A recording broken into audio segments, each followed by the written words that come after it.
The night was unusually still as Maya approached the old Harrowick house at the edge of town.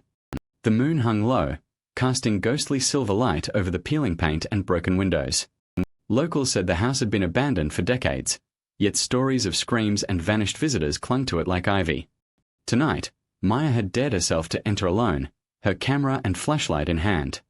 Her friends had begged her not to, but she craved proof that the legends were just stories. Stepping across the creaking threshold, the air changed. It was colder than outside, heavy with the scent of dust, decay, and something else she couldn't name. Her flashlight flickered. Shadows stretched along the walls, elongating like fingers reaching for her.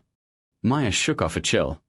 "It's just my imagination," she whispered, but her voice sounded weak, swallowed by the cavernous house. The first hour passed slowly. Each step echoed through the empty hallways, and every door she opened revealed nothing but darkness.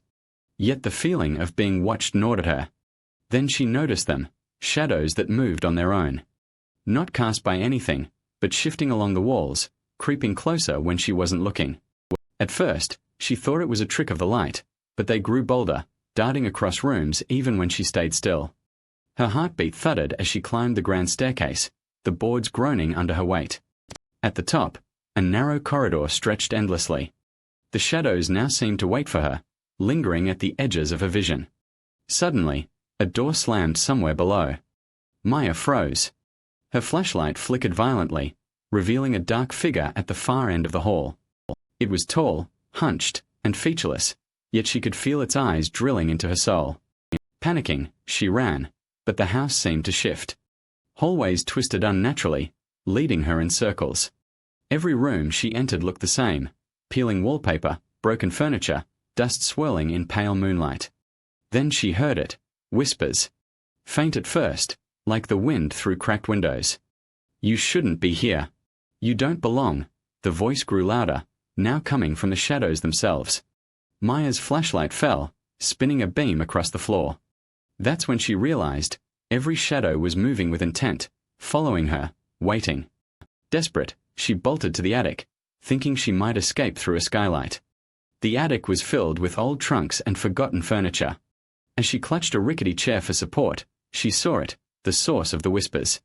A mirror, cracked and blackened with age, reflecting not her own terrified face, but multiple versions of herself.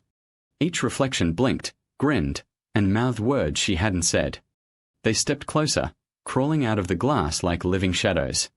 Maya screamed and turned to run, only to find the attic door vanished.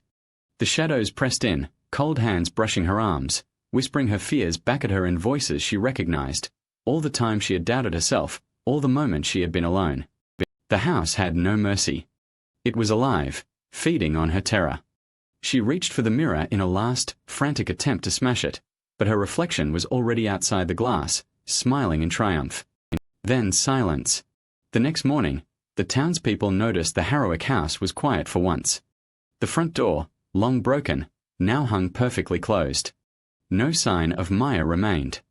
Only her camera, lying on the front steps, still recording. The footage showed her wandering the house, terrified, pleading for help. And in the final frames, the shadows moved with unnatural speed, surrounding her entirely.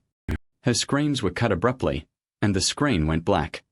No one ever saw Maya again, but sometimes, on moonless nights, faint whispers drift from the Harrowick house. And if you stand too close, you can see shadows moving inside, pacing as if awake, never sleeping, forever hungry.